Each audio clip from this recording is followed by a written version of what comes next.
Good morning friends. तो जैसे कि हम लोग बायोदाब की पेटियां, वर्षा, बादल ये सब देख लिए थे। अब देखेंगे भारत की जलवायु के बारे में। ये कुछ कुछ टॉपिक बचे हैं, इसके बाद ज्योग्राफी खत्म हो जाएगा।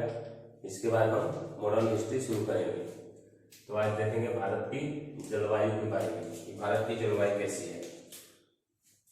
तो पहले दो शब्द देख लीजिए। एक तो होता है मौसम। मौसम किसको कहते हैं और जलवायु किसको कहते हैं। मौसम यानी वेदर। ये मौसम किसी भी समय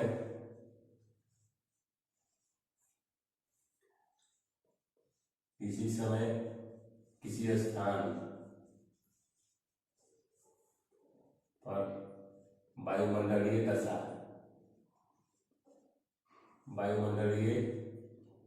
दशा को ही वायुमंडलीय भौतिक दशा यानी लिख लीजिए।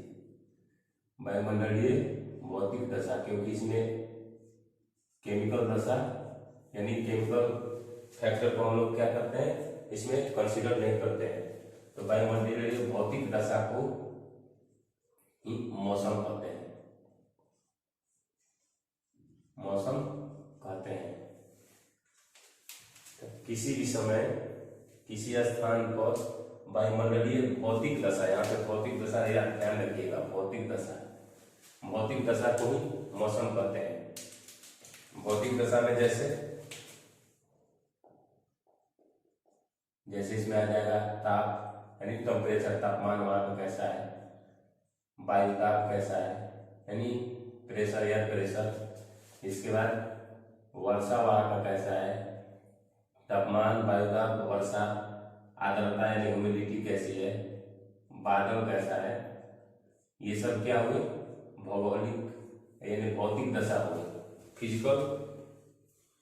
इसके जो फिजिकल कंडीशन है वो हो गए भौतिक दशा। इसमें CO2 जैसे केमिकल एलिमेंट में आइएगा, जैसे केमिकल कंडीशन इसका, तो उसमें आ जाएगा कोई भी गैस है, जैसे CO2 हुआ, ऑक्सीजन हुआ, हाइड्रोजन हुआ, तो ये सब वहां कंसीडर नहीं किया जाता है। सिर्फ क्या मौसम में कंसीडर किया जाता है, भौतिक दशा को, जैसे वह तापमान, वायुदाब, वर्षा, आर्द्रता और बादल के बारे में। ये मौसम क्या होता है, ये प्रतिदिन मान लीजिए प्रति घंटा ये क्या करता है, बदलते रहता है। तो ये कैसा होगा, अल्पकालीन होगा, अल्पकालीन होता है, अल्पकालीन होता है। अल्पकालीन मतलब बहुत ही कम समय के लिए। मान लीजिए हो सकता है कि आपके यहाँ अभी दिन में बहुत तेज धूप हो रही होगी, हो सकता है शाम आते आते वहां पे क्या हो, वर्षा होने लगी, तो उसी को क्या बोलेंगे, मौसम बोलेंगे। और यह परिवर्तनशील है,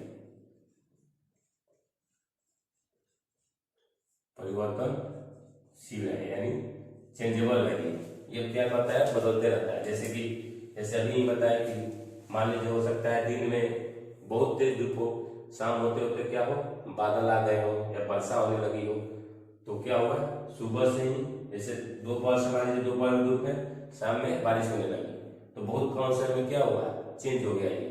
इसीलिए क्या है, परिवर्तनशील है। तो जलवायु क्या है, जलवायु यानी क्लाइमेट।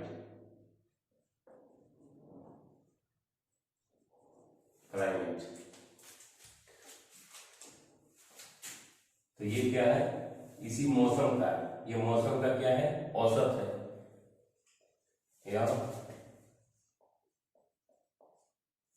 मौसम का औसत है। मौसम कहें तो जो इसके मौसम में जो भी भौतिक दशा है, उसी का क्या है, ये एवरेज है, औसत है।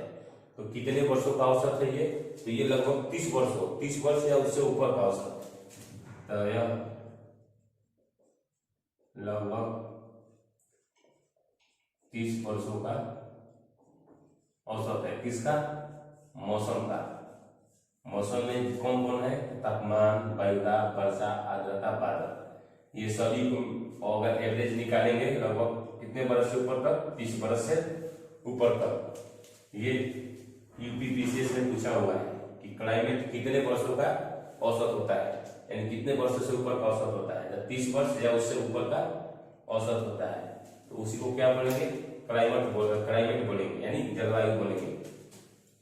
ये अल्पकालीन था, ये दिन प्रतिदिन ये क्या हो रहा था, चेंज हो रहा था। ये कैसा हो जाएगा, दीर्घकालीन, क्योंकि जलवायु जल्दी चेंज नहीं होता है, तो ये कैसा हो जाएगा, दीर्घकालीन। और यह परिवर्तनशील नहीं है, यह परिवर्तनशील नहीं है, तो इसी को बोलेंगे जलवायु और इसको बोलेंगे मौसम, क्योंकि ये दीर्घकालीन है, ये ज्यादा परिवर्तन भी नहीं होता है, इसमें ज्यादा चेंज नहीं होता है, इसीलिए इसको बोलते हैं जलवायु और इसको बोलते हैं मौसम। तो अब देखते हैं कि भारत का जलवायु कैसा है।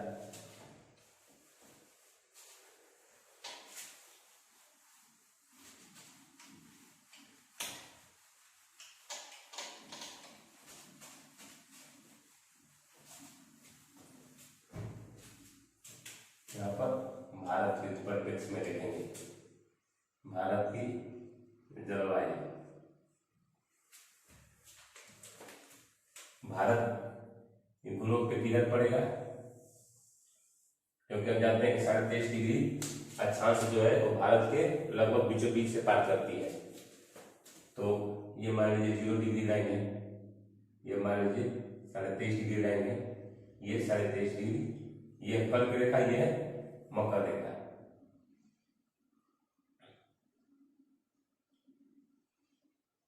भारत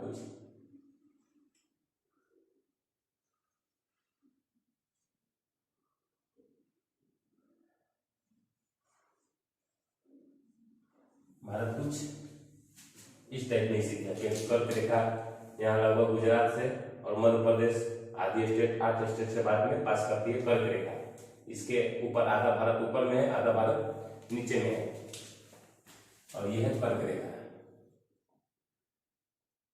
तो इस एरिया को क्या बोलते हैं, उष्णकटिबंध, यह है उष्णकटिबंध। ये जो 23.5 डिग्री से 23.5 डिग्री मकर के बीच, 23.5 डिग्री कर्क, 23.5 डिग्री मकर रेखा के बीच को उष्णकटिबंध बोलते हैं। और इसके ऊपर 66.5 डिग्री तक, 66.5 डिग्री तक ये कैसा है, शीतोष्ण। इसके ऊपर ये ध्रुवीय आ जाएगा, यानी शीत आ जाएगा, शीत कटिबंध। तो हमको ऊपर का नहीं जानना है, हमको बस भारत के परिप्रेक्ष्य में देखना है। तो भारत की जलवायु कैसे हो जाएगी, अगर देखिएगा इससे, तो भारत की जलवायु 2 तरह से हो रही है। कर्क रेखा के नीचे उष्णकटिबंध आ रहा है, कर्क रेखा के ऊपर शीतोष्णकटिबंध आ रहा है। तो भारत की जलवायु तो दो भाग में बट जाएगी। अगर देखिएगा अगर इससे, तो भारत की जलवायु कैसे हो रही है, एक तो नीचे में देखिएगा तो उष्णकटिबंध, प्लस इसके ऊपर में देखिएगा शीतोष्ण कटिबंध। भारत दोनों में आ रहा है, लेकिन भारत की जलवायु तो किसी भी देश की एक ही होगी, या तो शीतोष्ण हो जाए, जैसे भारत की जलवायु एक ही है। भारत की जलवायु कैसे है, उष्णकटिबंधीय, भारत को बोलते हैं ना उष्णकटिबंधीय मानसूनी जलवायु। तो भारत की जलवायु उष्णकटिबंधीय मानसूनी कैसे हो गई, क्योंकि भारत तो दोनों में है, शीतोष्ण में भी है, उष्णकटिबंध में भी है। तो हम उष्णकटिबंधीय क्यों बोल रहे हैं, शीतोष्ण क्यों नहीं बोल रहे हैं, हो सकता है हम उष्ण की जगह हम शीतोष्ण भी बोल सकते हैं इसको, लेकिन भारत की जो जलवायु है उसको उष्णकटिबंधीय बोलते हैं। तो जलवायु बहुत सारे दशाओं पे निर्भर करता है, जैसे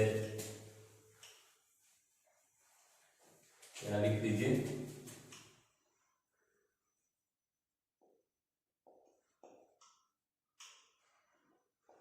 जलवायु किस पर निर्भर करती है। तो एक तो होगा लैटिट्यूड यानी अक्षांश, फिर इसके बाद अल्टीट्यूड यानी ऊंचाई, फिर इसके बाद नियरेस्ट फ्रॉम सी यानी समुद्र से दूरी, नियरेस्ट फ्रॉम सी यानी समुद्र से दूरी। इसके बाद डेप्थ यानी इसको मान लीजिए गहराई। इसके बाद फॉरेस्ट यानी वन, वन पे भी डिपेंड करता है कि कितना वन है। हम आगे तो इसमें बताएंगे कि करके कैसे ये डिपेंड करता है।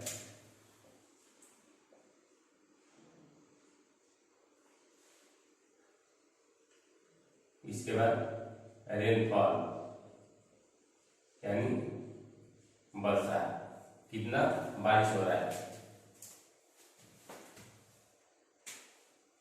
तो लगभग इतनी दूरी पे देखेंगे, लगभग इतनी चीजों पे ये क्या करती है, और भी कारक है लेकिन लगभग इतना पे ही डिपेंड करती है। मेनली इसमें अक्षांश, ऊंचाई और समुद्र से दूरी, ये ज्यादा इस पे डिपेंड करता है, इस तीन पे। मान लीजिए सबसे इंपॉर्टेंट अगर दे देगा कि जलवायु परिवर्तन किस पे निर्भर करती है, और उसमें ये सब ऑप्शन दे, तो सबसे पहले अक्षांश से दूरी, अक्षांश से दूरी, इसके बाद ऊंचाई। तो ये अक्षांश से दूरी जैसे ये मान लीजिए यह है क्या, ये जो हॉरिजॉन्टल डायरेक्शन में खींची गई है, यानी जो भी क्षैतिज दिशा में खींची गई है लाइन, उसको क्या बोलते हैं, अक्षांश बोलते हैं। तो हर एक डिग्री पे क्या है मेरा अक्षांश रेखा खींचा हुआ है। तो ये भी कर्क रेखा क्या है, अक्षांश ही है। देखिए इस पे भी डिपेंड कर रही है, क्योंकि अगर मान लीजिए अक्षांश रेखा अगर ये 23.5 डिग्री रेखा अगर यहाँ होती तो भारत किस कटिबंध में आ जाता है, शीतोष्ण कटिबंध में आ जाता। लेकिन ये तो 23.5 डिग्री बीचों बीच से पार कर रही है। इसके अलग अलग जाइएगा, अलग अलग अक्षांश पे मान लीजिए इसके ऊपर या नीचे, तो क्या हो रहा है मेरा जलवायु चेंज करेगा। क्योंकि अगर इसी में आ जाइए 0 डिग्री लाइन के नीचे, अगर 0 डिग्री लाइन के नीचे आइएगा तो यहाँ पे क्लाइमेट यानी यहाँ का जलवायु क्या होगा, चेंज हो जाएगा। तो इससे डिपेंड करता है, ऊंचाई पे भी डिपेंड करता है, क्योंकि जैसे जैसे आप ऊपर की तरफ जाइएगा, जैसे मान लीजिए पर्वतों पे आप चढ़ते हैं, तो मेरा क्या है टेम्परेचर गिरते जाता है।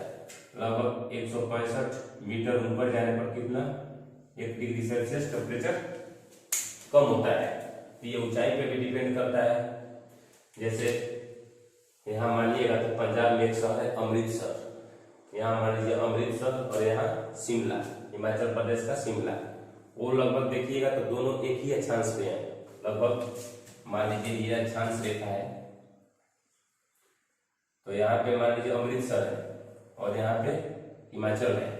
लेकिन अमृतसर में उतना ठंडा नहीं रहता है, लेकिन शिमला में, यहाँ शिमला है और यहाँ अमृतसर है। तो यहाँ पे देखिएगा तो लगभग दोनों एक ही अक्षांश पे है, एक ही लैटिट्यूड पे है, लेकिन दोनों का टेम्परेचर क्या होता है, अलग अलग होता है। अमृतसर में देखिएगा तो यहाँ पे बर्फ नहीं जमा रहता है, लेकिन यहाँ पे बर्फ रहता है। तो यहाँ पे क्यों होता है, क्योंकि ये अधिक ऊंचाई पे स्थित है। अक्षांश एक ही है लेकिन ऊंचाई अधिक है, क्योंकि ये मान लीजिए इधर देखिएगा तो हिमालय पर्वत आ जाता है। तो अमृतसर हिमालय पर नहीं है, लेकिन शिमला क्या है, हिमालय पर स्थित है। तो इसीलिए इसका क्या होता है, टेम्परेचर चेंज होते रहता है। इसका टेम्परेचर चेंज हो जाएगा, इसका मतलब टेम्परेचर चेंज हो गया, इसका मतलब इसका जलवायु भी क्या होगा, चेंज हो जाएगा। तो ये ऊंचाई पर भी डिपेंड करता है। और समुद्र से दूरी, जैसे ये हमारे लीजिए समुद्र है, यहाँ पे अरब सागर है, यहाँ पर बंगाल की खाड़ी है।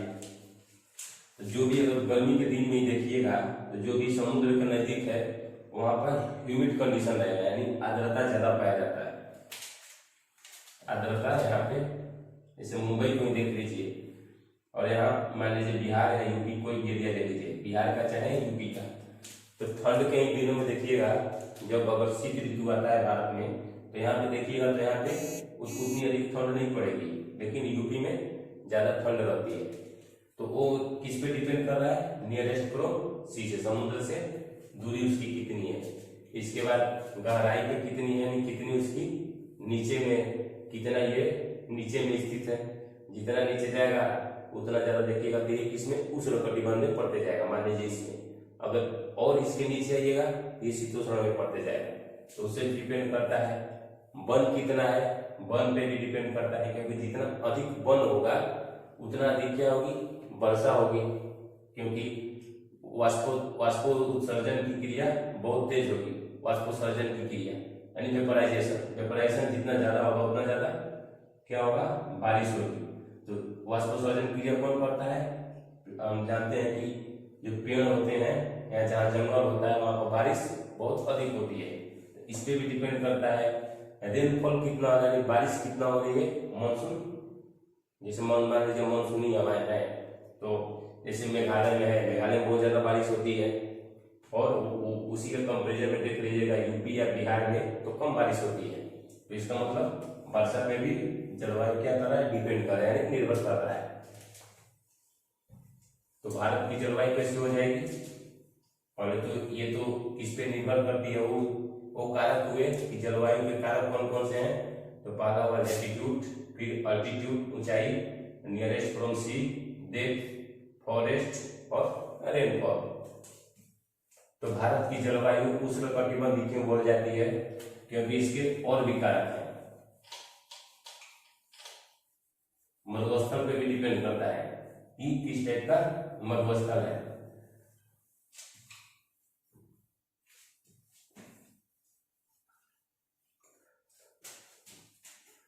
भारत की जलवायु कैसी है, उष्ण कटिबंधीय मानसूनी जलवायु, मानसूनी जलवायु। भारत की जलवायु कैसी है, उष्ण कटिबंधीय मानसूनी। अब इसको उष्ण कटिबंधीय क्यों बोले, कि शीतोष्ण क्यों नहीं बोले, क्योंकि जैसे ये भारत है तो भारत में यहाँ देखिएगा तो क्या है, हिमालय, इसके जस्ट इधर देखिएगा तो तिब्बत का पठार है, यहाँ पे क्या है, थार मरुस्थल है, यहाँ पे थार मरुस्थल है।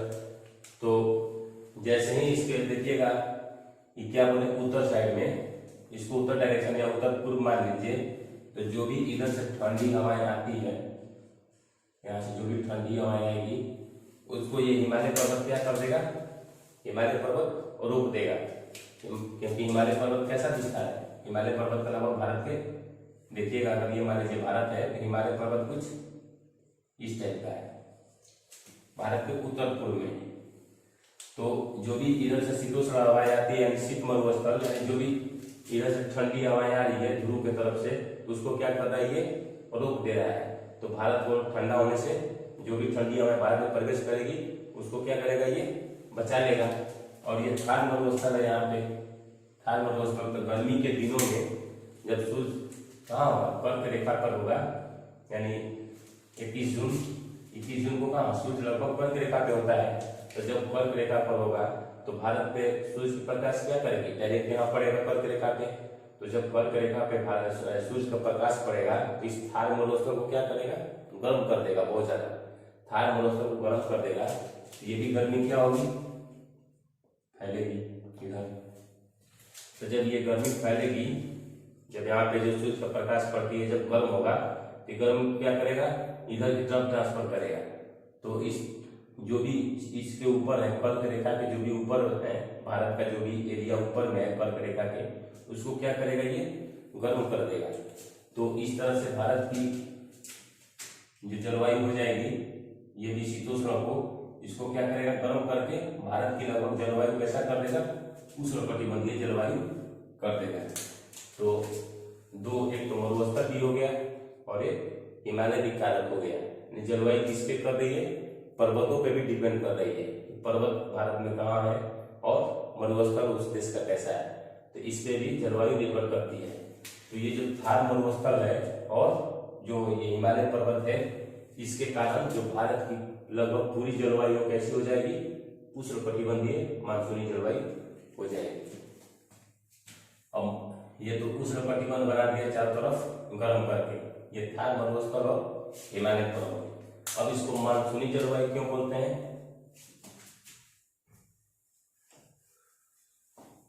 मानसूनी बोलने का मतलब कि जो ये मान लीजिए भारत है, यहाँ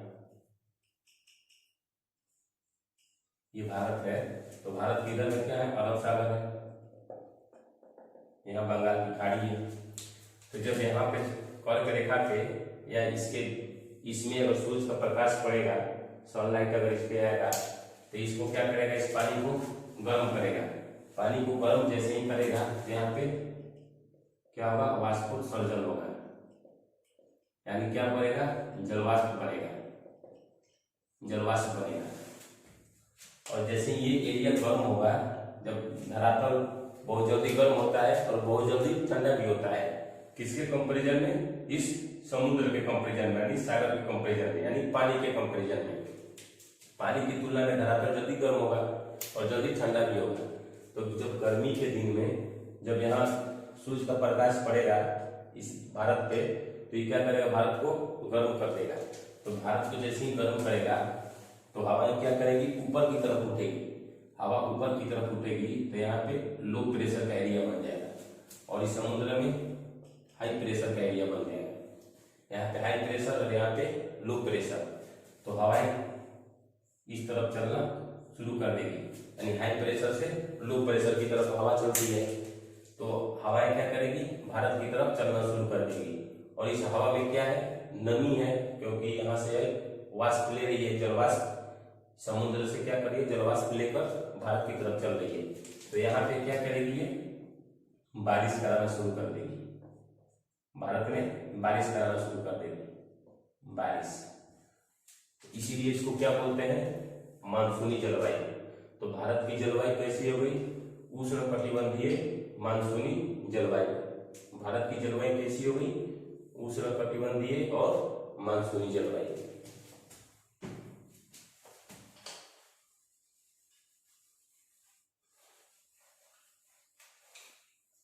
तो यहां लिख लीजिए, हिमालय के कारण, हिमालय उत्तर की तरफ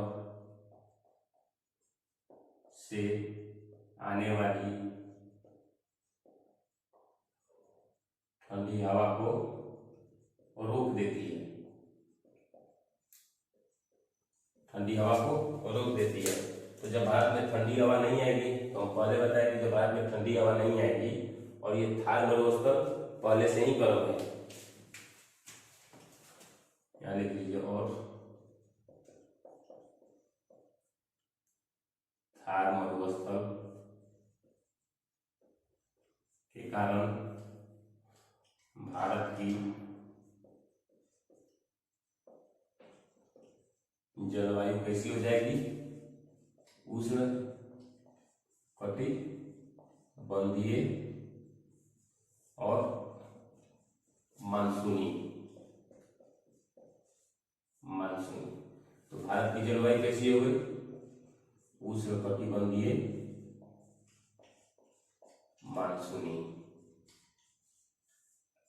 भारत की जलवायु कैसी हो गई, उष्ण कटिबंधीय और मानसूनी जलवायु। तो इस तरह से ये क्या था, भारत की जलवायु के बारे में था। हम नेक्स्ट क्लास में भारत में जो मानसून हवाएं आती है, यानी जो भी बारिश होते हैं, बारिश के कारण कैसे बनते हैं, बारिश का क्या क्या रीजन है और भारत में मानसून कैसे आता है, हम उसको नेक्स्ट क्लास में अध्ययन करेंगे। तो आज के लिए इतना ही। नेक्स्ट क्लास में भारत के मानसून के बारे में देखेंगे।